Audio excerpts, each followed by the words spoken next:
po ako sanay na umati ng ganito kalaking okasyon at tumarap po sa mga malalaking tao, pero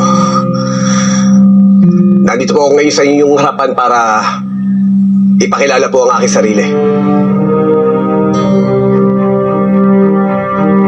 Ako po si